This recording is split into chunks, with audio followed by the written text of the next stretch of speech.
வணக்கம். சற்று முன் கிடைக்கப்பெற்ற மிக முக்கியமான செய்தி ஒன்று வெளியாகி உள்ளது. அதிமுகவின் பொதுக்குழு பற்றியான முழுமையான தகவல் தற்பொழுது கிடைக்கப்பெற்றுள்ளது. எடப்பாடி பழனிசாமியின் செயல்பாடுகளும் அதிமுகவின் நிர்வாகிகள் மனதில் இருக்கக்கூடிய அந்த மிகவும் மோசமான தோல்விற்கு பிறகு அதிமுகவின் நிலைப்பாடு என்ன என்பதுதான் ஒவ்வொரு நிர்வாகிகளது மனதிலும் ஓடிக்கொண்டிருக்கிறது.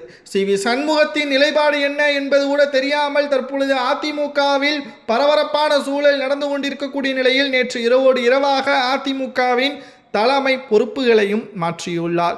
அதில் வேலுமணிக்கு இடம் கொடுத்துள்ளார். ஆனால் அந்த பதவியில் எந்த ஒரு அதிகாரமும் இல்லாத காரணத்தினால் மீண்டும் எஸ்பி வேலுமணி அவர்கள் அதிமுகவில் இருந்து வெளியேறக்கூடிய ஒரு சூழல் உருவாகும். ஆனால் இனியும் அதிமுகவில் இருந்து எந்த ஒரு மூத்த நிர்வாகியும் வெளியேறினால் அது அதிமுகவின் வெற்றி வாய்ப்பை இழக்கக்கூடிய நிலைக்கு தள்ளப்படும் என்பதை தொண்டர்களும் கிளை நிர்வாகிகளும் கூறுகிறார்கள். இதற்கு என்னதான் வழி? ஒரே வழிதான், அதிமுகவின் பொதுக்குழு செயற்குழுவை கூட்ட வேண்டும். இந்த மாத இறுதிக்குள் அது நடைபெற வேண்டும் என்பதை நிர்வாகிகள் தெரிவித்துள்ளனர். அவைத்தலைவர் தமிழ்மகன் உசேன் அவர்களிடமும் அதைத்தான் கூறியுள்ளனர். அதிமுக என்பது பேர் இயக்கம். தமிழ்நாட்டில் எம்ஜிஆர், ஜெயலலிதா இவர்களுக்கு பிறகு எடப்பாடி சிறப்பாக வழிநடத்துவார் என்ற காரணத்தினால்தான் அன்றைக்கு ஓபிஎஸ்ஐயும் சசிகலாவையும் புறக்கணித்து உங்களுக்கு பின்னால் நின்றோம். தொடர் தோல்விகளுக்கு பிறகும் கூட உங்களது பின்னால் நின்றோம்.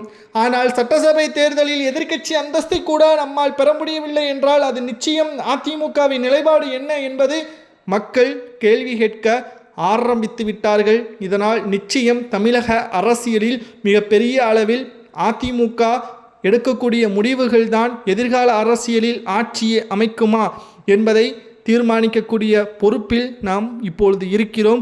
உடனடியாக அதிமுகவின் செயற்குழு பொதுக்குழு பற்றியான அறிவிப்புகள் வெளியாக வேண்டும். அந்த அறிவிப்புகள் தான் அதிமுகவின் அடுத்த கட்ட நிலைப்பாடு என்ன, யாருக்கு எந்த பதவிகள், பொதுச்செயலாளராக எடப்பாடி நீடிக்கலாமா வேண்டாமா என்பதை இந்த மாத இறுதிக்குள் முடிவுகளை வெளியிடவில்லை என்றால் நிச்சயம் அதிமுகவின் மூத்த நிர்வாகிகள் ராஜினாமா செய்ய ஏற்பாடுகளை அவர்கள் செய்வார்கள்.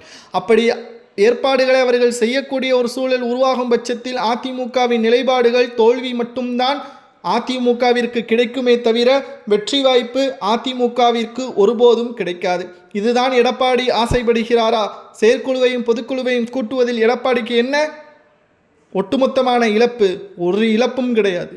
மக்களையும் தொண்டர்களையும் அதிமுகவின் நிலைப்பாடு என்ன என்பதை ஒவ்வொரு கிளை நிர்வாகிகள் கூறுவதை வைத்துதான் முடிவெடுக்க முடியும்.